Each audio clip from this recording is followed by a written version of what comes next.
पहला चुनावी बुलेटिन मुख्यमंत्री। तो चलिए बिना देरी के शुरू करते हैं चुनावी खबरों का सिलसिला। लालटेन वालों ने जंगल राज दिया, अब हम लोग कभी उसके साथ नहीं जा सकते हैं। एक मौका तेजस्वी को दीजिए, वैकेंसी ही नहीं है। और मुख्यमंत्री की शुरुआत सबसे बड़ी चुनावी खबर के साथ करेंगे। चुनावी साल में बीड़ी से बिहार की सियासत अब सुलग गई है। कांग्रेस पार्टी ने बीड़ी से बिहार की तुलना की, जिस पर शुक्रवार को दिन भर सियासी घमासान जारी रहा। एनडीए नेताओं ने बिहार को बदनाम करने से लेकर कांग्रेस से माफी मांगने के लिए कहा है। तेजस्वी यादव ने भी इस पर आपत्ति जताई है। ये रिपोर्ट देखिए कि क्या बिहारी की तुलना आप बीड़ी से करते हैं? तो जरूर माफी मांगिए। बीड़ी जलैले जिगर से पिया, जिगर मां बड़ी आग है। ये लाइन गाने की है, पर अब यही आग बिहार की सियासत में फैल चुकी है। चुनावी साल में जीएसटी 2.0 की सौगात पर केरल कांग्रेस ने शुक्रवार को तंज कसा और सोशल मीडिया प्लेटफॉर्म एक्स पर लिख दिया, बीड़ी और बिहार बी से शुरू होता है, इसे अब और पाप नहीं माना जा सकता। बीड़ी से बिहार की तुलना करने पर तुरंत सियासत सुलग गई। एनडीए नेताओं ने कांग्रेस पर चौतरफा हमला बोल दिया। कांग्रेस पार्टी के नेता बिहारी और बिहार को अपमानित करने का काम करते हैं। आज आपने केरल कांग्रेस के पोस्ट से समझ लिया कि बिहारी का अपमान करना, बिहारी को छोटा दिखाना, ये कांग्रेस पार्टी का काम है। डिप्टी सीएम सम्राट चौधरी ने भी हमला बोला और लिखा, पहले पीएम मोदी की मां का अपमान किया, अब पूरे बिहार का अपमान कर रहे हैं। कांग्रेस का असली चरित्र बार बार देश के सामने उजागर हो रहा है। जेडीयू के राष्ट्रीय कार्यकारी अध्यक्ष संजय झा ने भी कांग्रेस को निशाने पर लेते हुए एक्स पर पोस्ट किया,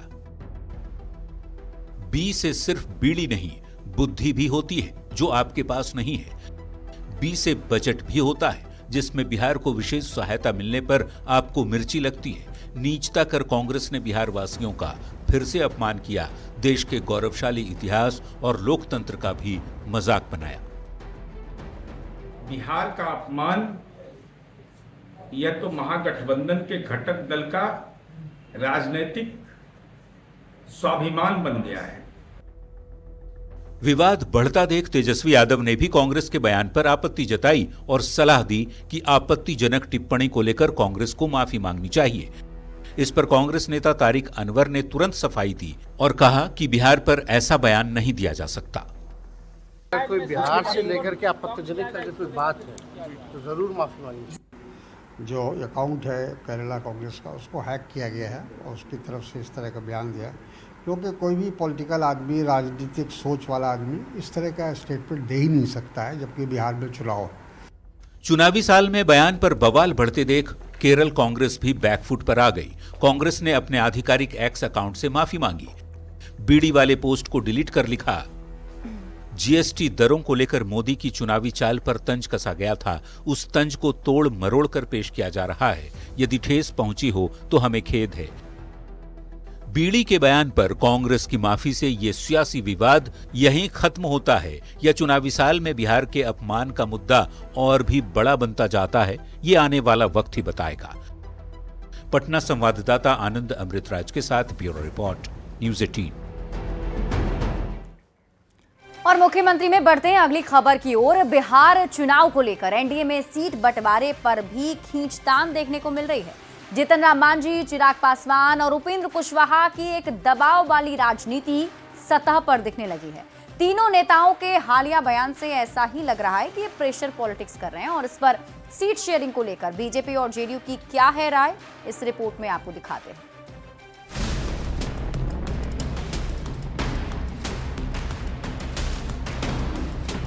बिहार में 4 हफ्ते में ऐलान, फिर सियासी घमासान। विधानसभा चुनाव को लेकर मतदान में अब ज्यादा दिनों का वक्त बाकी नहीं रहा। ऐसे में सीट शेयरिंग को लेकर एनडीए गठबंधन में खींचतान सतह पर दिखने लगी है। सियासी गलियारे में इसकी चर्चा तेज हो गई है। केंद्रीय मंत्री जीतन राम मांझी एलजेपी आरवी के अध्यक्ष चिराग पासवान और आरएलएम प्रमुख उपेंद्र कुशवाहा क्या दबाव वाली राजनीति कर रहे हैं, क्योंकि मांझी ने जरूरत पड़ी तो स्वतंत्र लड़ने की बात कह दी। चिराग पासवान हर मंच से कह रहे हैं कि तैयारी बिहार के सभी 243 सीटों पर है और कुशवाहा का दर्द छलका है कि लोकसभा में एनडीए के अंदर भीतर घात हुआ था, पिछली गलती से सीखकर स्ट्रेटजी बनाएंगे। एनडीए जहां भी आ रहा विपक्ष के चलते नहीं आ रहा, हमारी टीम में ही कुछ लोग थे जो अपने ही तरफ गोल करने में लग गए, इसके चलते हमारी टीम हार गई। मांझी, चिराग और उपेंद्र कुशवाहा के ये वो बयान हैं जो पिछले 24 घंटे के भीतर आए हैं। 3 सितंबर को बीजेपी के चुनावी चाणक्य और केंद्रीय गृह मंत्री अमित शाह ने बिहार बीजेपी के कोर ग्रुप के साथ बैठक की, दिल्ली में चुनावी रणनीति तय की और फिर उसके बाद दिल्ली से बिहार तक सियासी हलचल तेज हो गई। अगले ही दिन चिराग पासवान ने मुजफ्फरपुर में नव संकल्प महासभा कर हुंकार भरी, लेकिन 20 मिनट के संबोधन में एक बार भी एनडीए का नाम नहीं लिया। उधर मांझी ने राष्ट्रीय कार्यकारिणी की बैठक बुलाई और एकला चलो का राग छेड़ दिया।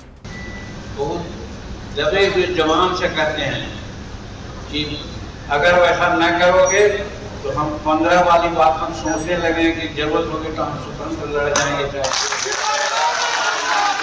आग्रह करूंगा, पहचानिए कौन लोग हमारा सम्मान करते हैं और कौन हमें अपमानित करने का काम करते हैं। मांझी, चिराग और कुशवाहा की प्रेशर पॉलिटिक्स को लेकर कई कयास लगाए जा रहे हैं। चर्चा है कि एनडीए के तीनों घटक दल हिंदुस्तानी अवाम मोर्चा, एलजेपी आरवी और राष्ट्रीय लोक मोर्चा दोनों बड़े सहयोगी बीजेपी और जेडीयू के ऊपर दबाव बना रहे हैं। एनडीए गठबंधन की एकता को असहज करने वाले तीनों नेताओं के बयान सीट शेयरिंग को लेकर आ रहे हैं, ताकि 243 में से ज्यादा सीटें उनके खाते में आ सके। लेकिन सीट बंटवारे पर फिलहाल बीजेपी और जेडीयू कुछ नहीं बोल रही है। कि मजबूती से एनडीए का कुनबा नीतीश कुमार जी के नेतृत्व में चुनाव में जाएगा और फिर से जनता का आशीर्वाद एनडीए को ही। एनडीए में सबकी ताकत एक है, ये पांचों उंगलियां मुट्ठी हैं तभी एनडीए है। माना जा रहा है कि चुनाव के ऐलान से पहले एनडीए में सीट शेयरिंग का फॉर्मूला तय हो जाएगा। भारतीय जनता पार्टी और जनता दल यूनाइटेड के नेताओं का दावा है कि जब एनडीए के सभी पांचों सहयोगी साथ बैठेंगे तो बिना किचकिच सीटों का बंटवारा हो जाएगा। ऐसे में देखना होगा कि मांझी, चिराग और कुशवाहा की प्रेशर पॉलिटिक्स का असर सीट शेयरिंग में भी दिखेगा या एकजुटता बनी रहेगी। पटना संवाददाता रवि एस नारायण और संजय कुमार के साथ ब्यूरो रिपोर्ट, न्यूज 18। मुख्यमंत्री में बढ़ते हैं अगली खबर की ओर। पूर्व मुख्यमंत्री लालू प्रसाद के बयान पर बिहार में चुनावी मुद्दे पर बहस छिड़ गई है। लालू प्रसाद ने पोस्ट कर लिखा कि विक्ट्री चाहिए बिहार में और फैक्ट्री दीजिएगा गुजरात को। लालू प्रसाद के इसी बयान पर सत्ता पक्ष ने हमला बोला है कि लालू प्रसाद बिहार चुनाव को बिहारी बनाम गुजराती बनाने की कोशिश कर रहे हैं। ये रिपोर्ट देखिए।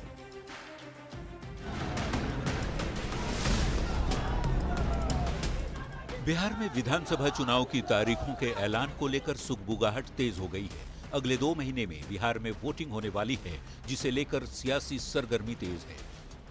पक्ष और विपक्ष दोनों ठोस मुद्दों के साथ चुनाव में जनता के बीच जाना चाहते हैं। इसी बीच राष्ट्रीय जनता दल के सुप्रीमो लालू प्रसाद ने सोशल मीडिया पर एक ऐसा पोस्ट किया जिस पर सियासी माहौल गर्म हो गया। शुक्रवार की सुबह 10:30 बजे लालू ने एक्स पर पोस्ट कर लिखा, ए मोदी जी, विक्ट्री चाहिए बिहार से और फैक्ट्री दीजिएगा गुजरात में। ये गुजराती फॉर्मूला बिहार में नहीं चलेगा। पूर्व सीएम लालू प्रसाद के इसी पोस्ट पर खूब सियासत हो रही है। सत्ता पक्ष निशाना साध रहा है कि लालू प्रसाद विधानसभा चुनाव को बिहारी बनाम गुजराती का रंग देने की कोशिश कर रहे हैं। सत्तारूढ़ भारतीय जनता पार्टी और जनता दल यूनाइटेड के नेता दावा कर रहे हैं कि बिहार में एनडीए के शासनकाल में बहुत विकास हुआ। लालू राबड़ी राज से ज्यादा विकास सीएम नीतीश कुमार ने किया है। एक के बाद एक कई बड़े ऐलान कर सीएम नीतीश ने विपक्ष को मुद्दा विहीन कर दिया है। एनडीए के लिए सबसे बड़ी राजनीतिक सफलता यह है कि लालू प्रसाद यादव जैसा आदमी, जिसके राज में बिहार में मात्र एक उद्योग बचा था, अपराध का उद्योग, बाकी सारे उद्योग तो बंद हो गए थे। बिहार के लोगों ने लालू जी और राबड़ी जी को बहुत मौके दिए। क्या हाल हुआ फैक्ट्रियों का सबको मालूम है। उद्योगपतियों को यहां से पलायन करना पड़ा। हालांकि चुनावी साल की शुरुआत में नेता प्रतिपक्ष तेजस्वी यादव ने पढ़ाई लिखाई, दवाई, सिंचाई, सुनवाई, कार्रवाई को पिछले चुनाव की तरह बड़ा मुद्दा बनाने की कोशिश की थी, लेकिन राजनीतिक पर्यवेक्षक मानते हैं कि वोट चोरी के आरोप वाले मुद्दे से बिहार से जुड़े जमीनी मुद्दे गौण हो गए। चुनावी चर्चा ये भी है कि वोटर अधिकार यात्रा से राहुल गांधी और कांग्रेस को ज्यादा माइलेज मिला, जबकि तेजस्वी हाशिए पर नजर आए। इसलिए लालू के बिहारी और गुजराती वाले बयान पर एक बार फिर से घमासान छिड़ गया है। जब गुजरात में, महाराष्ट्र में बिहारियों का अपमान होता है, वहां पीटा जाता है, तब ये चुप क्यों रहते हैं? आदरणीय लालू प्रसाद जी, हम लोग तो इस बात के हिमायती हैं। देखिए, दरअसल लालू जी ने बिल्कुल सही कहा। प्रधानमंत्री जी को जीत चाहिए बिहार में और फैक्ट्रियां लगेगी गुजरात में। बिहार की सियासत में ऐसा पहली बार नहीं है। इससे पहले भी लालू प्रसाद और तेजस्वी यादव ने बिहारी और बाहरी को बड़ा मुद्दा बनाने की कोशिश की है। बिहारी और गुजराती के मुद्दे को चुनाव में भुनाने की कोशिश की है। लालू के पोस्ट के बाद फिर से इस पर बहस छिड़ गई है। देखना होगा चुनाव में इससे किसे फायदा होता है और किसे नुकसान। पटना संवाददाता अमित कुमार के साथ ब्यूरो रिपोर्ट, न्यूज़ 18। और मुख्यमंत्री में अब आपको सुनाते हैं बयान बवाली, यानी ऐसा बयान जिस पर बवाल मच गया है। बीजेपी के प्रदेश अध्यक्ष दिलीप जायसवाल ने आरजेडी पर गंभीर आरोप लगाए हैं। एनडीए के बिहार बंद को बदनाम करने की साजिश रचने का आरोप लगाया गया। बीजेपी अध्यक्ष दिलीप जायसवाल ने कहा कि आरजेडी वालों ने 8 गाड़ियां भेजी थी और फिर उसका वीडियो बनाया और पोस्ट कर बंद को बदनाम करने की कोशिश की गई। बंद को फ्लॉप करने की साजिश रचने का ये सनसनीखेज आरोप राष्ट्रीय जनता दल पर लगाया गया है। दिलीप जायसवाल ने ये आरोप आरजेडी पर लगाए हैं।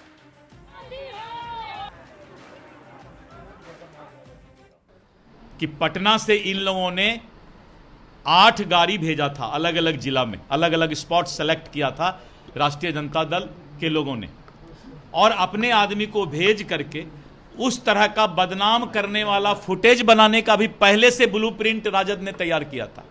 बिहार की जनता जान रही है कि आप जो वीडियो फुटेज चला रहे हैं, वो वीडियो फुटेज चलाने के लिए आपने लोगों को भेज करके उस तरह का वीडियो बनाने का ये बहुत बड़ा आरोप है।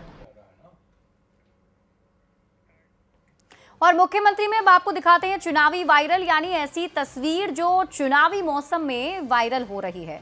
नेता प्रतिपक्ष तेजस्वी यादव के डांस का वीडियो सोशल मीडिया पर बड़ी तेजी से वायरल हो रहा है और तेजस्वी यादव के डांस पर भी अब सियासत शुरू हो गई है। प्रशांत किशोर ने तेजस्वी यादव को डांस में भी फेल बता दिया और जेडीयू ने सुपर फ्लॉप बताया है। ये रिपोर्ट देखिए। भाई तेजस्वी के जिताए देना। पटना के मरीन ड्राइव पर नेता प्रतिपक्ष तेजस्वी यादव के डांस का ये वीडियो चुनावी साल में तेजी से वायरल हो रहा है। जितनी तेज गति से तेजस्वी का ये वीडियो इंटरनेट पर वायरल हुआ, अब उतनी ही तेज गति से इस पर सियासत भी हो रही है। लंबे समय तक चुनावी रणनीतिकार रहे जन सुराज पार्टी के संयोजक प्रशांत किशोर तेजस्वी के उल्टे पुल्टे डांस स्टेप्स पर खूब मजे ले रहे हैं। पीके ये तंज कस रहे हैं कि तेजस्वी पहले पढ़ाई में फेल हो गए, फिर क्रिकेट में फेल हुए और अब डांस में भी फेल ही है। पहले हम जानते थे कि तेजस्वी पढ़ने लिखने में बहुत होशियार नहीं, फिर पता चला कि क्रिकेट भी बढ़िया नहीं खेलते हैं, अभी भी पता चल गया कि डांस भी नहीं करने आता। इंटरनेट पर वायरल हो रहे इस वीडियो में तेजस्वी ग्रुप डांस करते नजर आ रहे हैं। हरे रंग की टी शर्ट में दिख रहे तेजस्वी के आसपास कई युवा डांसर भी नजर आ रहे हैं, जो ताल से ताल मिलाकर तेजस्वी यादव के साथ रील्स बना रहे हैं। सोशल मीडिया पर अपलोड होते ही ये वीडियो चर्चा का विषय बना हुआ है। वीडियो सामने आने के बाद इस पर खूब सियासत भी हो रही है। बीजेपी और जेडीयू ये कह रहे हैं कि तेजस्वी यादव एनडीए के विकास का रील्स बना रहे हैं। जेपी गंगा पथ वाला मरीन ड्राइव सीएम नीतीश के राज में बना है, उस पर तेजस्वी सुपर फ्लॉप डांस कर रहे हैं। कि माननीय तेजस्वी यादव प्रतिपक्ष के नेता हैं, जिनका जेपी गंगा पथ पर भी डांस सुपर फ्लॉप होता है। 2 सितंबर को तेजस्वी यादव ने खुद सोशल मीडिया प्लेटफॉर्म एक्स पर डांस का ये वीडियो पोस्ट किया था। तेजस्वी ने लिखा था, 16 दिनों की वोटर अधिकार यात्रा के बाद सिंगापुर से आए भांजे ने ड्राइव पर चलने को कहा। रास्ते में सड़क पर कुछ युवा कलाकार मिले, वो गाना गा रहे थे, रील्स बना रहे थे। युवाओं ने आग्रह किया तो हमने भी हाथ पैर आजमाए। जो बात तेजस्वी कह रहे हैं वही बात पार्टी भी कहती है। पढ़ाई और क्रिकेट में फेल बताए जाने पर आरजेडी की दलील है कि तेजस्वी युवा हैं और युवाओं के साथ हैं। तेजस्वी यादव ने बिहार का एजेंडा बनाया और आज बिहार सरकार को माननीय मुख्यमंत्री को फॉलो करना पड़ रहा है। इसलिए आपसे आग्रह है नीरज जी, बोलने से पहले जरा सोचा करिएगा। डांस के साथ साथ गाने का भी एक वीडियो सामने आया है जिसमें तेजस्वी यादव अपनी पत्नी राजश्री और बहन रोहिणी आचार्य के साथ दिख रहे हैं। एक महिला सिंगर आरजेडी लालू और तेजस्वी पर गाना गाकर नेता प्रतिपक्ष को सुना रही है। चाय की चुस्की के साथ सभी गाने का आनंद ले रहे हैं। बटन दबाए देना। एक और मस्ती तो दूसरी ओर मस्ती पर सियासत दोनों ही जारी है। पटना संवाददाता अमित कुमार के साथ ब्यूरो रिपोर्ट, न्यूज़ 18।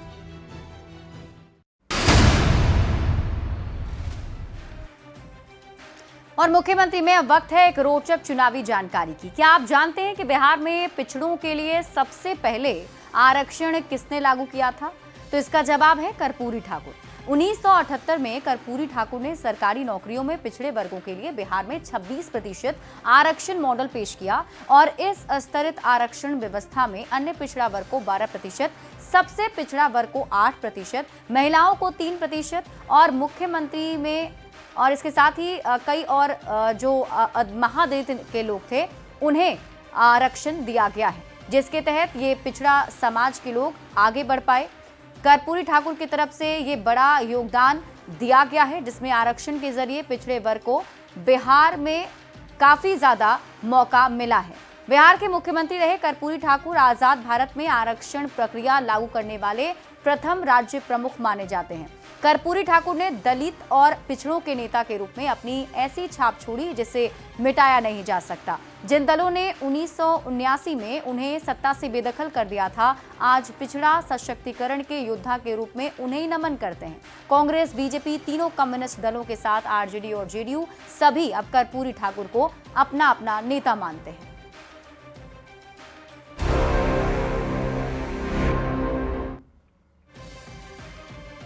और चलिए अब आपको मुख्यमंत्री में दिखाते हैं चुनाव की चौपाल। लखीसराय में विधानसभा चुनाव को लेकर सियासी सरगर्मी काफी ज्यादा बढ़ी हुई है। चारों तरफ चौक चौराहों पर चर्चा तेज हो गई है कि चुनावी लड़ाई में इस बार कौन बाजी मारेगा। हर तरफ चुनावी माहौल है। क्या इस बार से नीतीश कुमार का जादू बरकरार रहेगा या जनता किसी नए चेहरे को मौका देगी? क्या कह रहे हैं लोग, आइए आपको दिखाते हैं। बिहार में विधानसभा चुनाव जल्द होना है, ऐसे में सियासी सरगर्मी काफ़ी तेज है। चौक चौराहों पे लोग जो है राजनीतिक चर्चा में जुटे हैं। ऐसे में इस वक्त हम मौजूद हैं लखीसराय विधानसभा क्षेत्र के सिसमा गांव में। कुछ लोग हैं, मतदाता हैं, हम इनसे जानते हैं। क्या नाम हुआ आपका? सुनील कुमार। कैसा सरकार चाहिए? चाहिए जो वर्तमान सरकार है यही सरकार बनी रहे। तेजस्वी यादव और कहाँ से सब आप लोग अपने दिमाग में नाम ले आते हैं? सब आलतू फालतू नाम है। कटपीस नाम को मेरे सामने नहीं रखिए, जिसको हम काट दिया है। क्या लग रहा है बिहार में विकास हो रहा है? अरे भाई ये सब विकास अभूतपूर्व विकास है। विकास नहीं है, खाली विकास का के आप अधूरा कर रहे हैं। अभूतपूर्व विकास है। डॉक्टर श्री कृष्ण सिंह के बाद अगर कोई मुख्यमंत्री बना तो यही है। युवा के लिए ये रोजी रोजगार तो जो हम चाहते हैं कि जनसुराज आए फिर से, क्योंकि जनसुराज के प्रशांत किशोर के दबाव में ही 1100 पेंशन नीति। बढ़ेंगे आगे। कांग्रेस पार्टी ने बीड़ी से बिहार की तुलना की, जिस पर सियासी घमासान जारी है। बीजेपी सांसद गोपाल जी ठाकुर ने कहा कि ये कांग्रेस की ओछी मानसिकता का प्रमाण है। बिहार का अपमान कराना कांग्रेस का असली चरित्र है। पार्टी लगातार ओछी मानसिकता का प्रमाण दे रही है। विनाश काले विपरीत बुद्धे। पहले कांग्रेस पार्टी के नेताओं ने देश के यशस्वी प्रधानमंत्री परम आदरणीय श्री नरेंद्र भाई मोदी जी के पूज्य स्वर्गीय माता जी को गाली गलौज देने का काम किया और अब बिहार की तुलना बीड़ी से करके बिहार वासियों को अपमानित करने का काम किया। कांग्रेस पार्टी की ऐसी हरकतें न सिर्फ इनके संस्कार बल्कि असली चाल, चेहरा, चरित्र को भी दर्शाती है। तो कांग्रेस पार्टी ने बीड़ी से बिहार की तुलना की। इस पर युवा चेतना के राष्ट्रीय संयोजक रोहित कुमार सिंह ने भी निंदा की है। साथ ही इसके लिए राहुल गांधी से माफी मांगने की मांग उनकी तरफ से की गई है। केरल कांग्रेस के द्वारा बी से बीड़ी और बी से बिहार की जो तुलना की गई है यह आपत्तिजनक है। कांग्रेस पार्टी के युवराज नेहरू गांधी परिवार के चश्मो चिराग श्रीमान राहुल गांधी जी को स्पष्ट रूप से इस पर खेद व्यक्त करना चाहिए और बिहार की सम्मानित जनता से क्षमा याचना करना चाहिए। कांग्रेस पार्टी के आधार स्तंभ के रूप में काम कर रहे भ्रष्टाचारी सल्तनत का संरक्षक परिवार श्रीमान लालू प्रसाद यादव जी का परिवार और राष्ट्रीय जनता दल को भी स्पष्ट करना चाहिए कि उनकी मंशा कांग्रेस पार्टी के इस बयान के संदर्भ में क्या है। और इसी के साथ इस बुलेटिन में अभी के लिए बस इतना ही। आप देखते रहिए न्यूज़ 18 बिहार झारखंड।